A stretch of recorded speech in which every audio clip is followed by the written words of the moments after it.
The eighth chapter of the book offers an insightful synthesis of the themes explored throughout its narrative, centering on the intricate relationship between government involvement and economic development in China. It begins by addressing a fundamental tension in economics, the gap between theoretical frameworks and practical policymaking. The chapter underscores the necessity of grounded theories in the complexities of real-world scenarios, particularly when applying them to development contexts where standard assumptions about markets and institutions often fail. Instead of proposing universal solutions, it advocates for an adaptive approach that accounts for unique historical and cultural conditions. The chapter begins by emphasizing the challenges that underdeveloped countries face due to the lack of resources and mature market mechanisms, which are abundant in advanced economies. In these contexts, governments often play a decisive role in organizing and mobilizing resources to compensate for these deficiencies. China's experience offers a compelling case study in this regard. Over several decades, the Chinese government has orchestrated an ambitious agenda of economic reforms and industrialization that diverges significantly from the paths taken by Western nations. This distinctive approach has enabled China to bridge the gap between underdevelopment and sustained growth. A recurring theme is the role of local government competition as a catalyst for development. The decentralization of power following China's market reforms allowed regional governments to act as experimental laboratories for economic policies.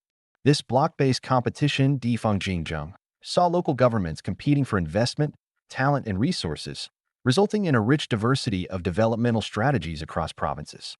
This approach contrasted sharply with the vertical competition of Soviet-style governance, where central ministries directed resource allocation without significant regional autonomy.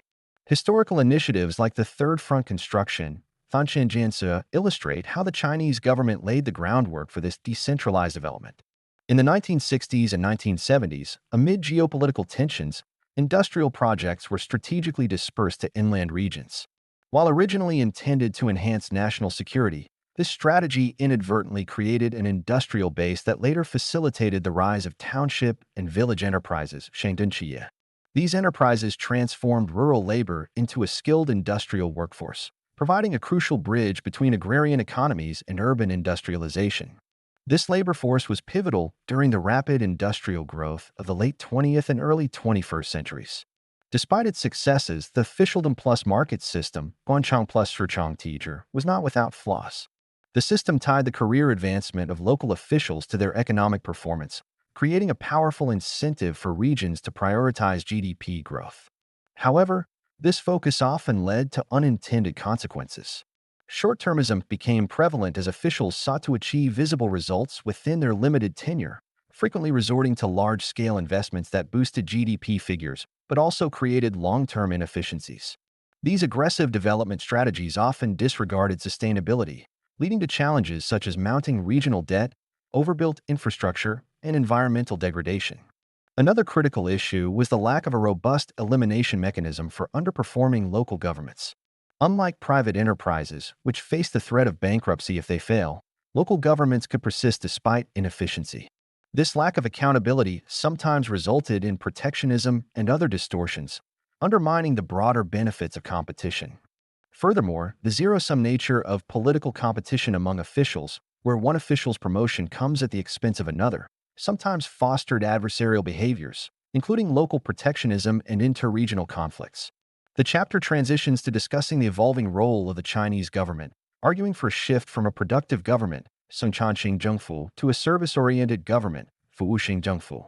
This transition reflects the changing priorities of a maturing economy. In its early stages, China's government had to take an active role in driving industrialization and urbanization. Market mechanisms were underdeveloped, and the private sector lacked the capacity to lead such large-scale transformations. The state's intervention provided the necessary coordination and resources to kickstart economic growth. Over time, however, the maturation of market institutions and the emergence of a vibrant private sector necessitated a redefinition of the government's role. As the economy evolves, the government's focus must shift toward addressing social needs and enhancing the quality of life. This requires a greater emphasis on areas such as education, healthcare, social security, and environmental sustainability. The chapter highlights the importance of addressing inequality and supporting vulnerable populations, noting that economic growth alone is insufficient to ensure social cohesion. For instance, while China has made remarkable strides in poverty alleviation, the country faces growing challenges related to urban-rural disparities and income inequality. Expanding social services and safety nets is essential for addressing these issues and fostering a more inclusive development trajectory. The text references Wagner's Law, which observes that as nations become wealthier, their governments typically take on larger roles in providing public goods and services. For China, this implies a need to realign fiscal priorities to support local governments, which bear the primary responsibility for delivering public services. Currently, local governments face significant fiscal pressures compounded by the diminishing returns of the land finance model 2D Caidong that previously supported their budgets. The introduction of new revenue streams, such as a property tax, is highlighted as a potential solution, though such reforms remain politically sensitive and technically challenging. The chapter also explores the broader implications of international development models, cautioning against the wholesale adoption of Western practices. It emphasizes that effective economic policies must be tailored to the specific historical, institutional, and social contexts of individual nations. For China, its unique combination of a strong central government, empowered local administrations, and a well-organized bureaucracy has been instrumental in shaping its development path. This framework, while effective in the Chinese context, may not be replicable elsewhere.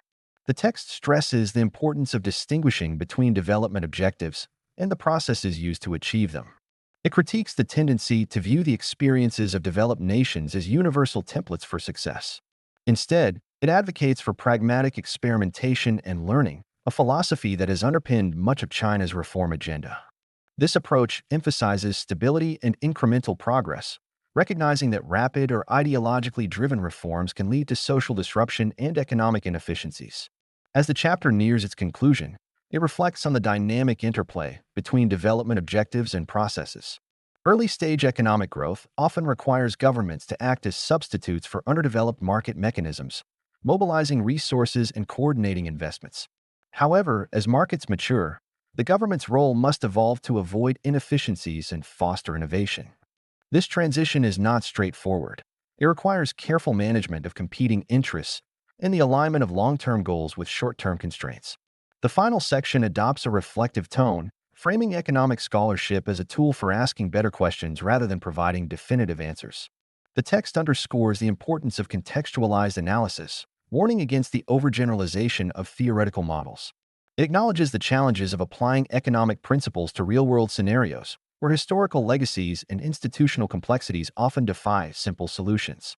This perspective affirms the value of iterative learning and adaptive policymaking, emphasizing that the best solutions arise from a deep understanding of local conditions. Ultimately, the chapter encapsulates the book's central thesis. China's economic development is a multifaceted and context-driven process that cannot be reduced to a single narrative or model. By synthesizing historical insights, theoretical reflections, and practical considerations, the text provides a nuanced perspective on the interplay between government, markets, and society. It leaves readers with a sense of the challenges and opportunities that lie ahead, reaffirming the importance of pragmatic and inclusive approaches to development. Through this lens, the Chinese experience offers valuable lessons not only for understanding the past but also for navigating the complexities of the future.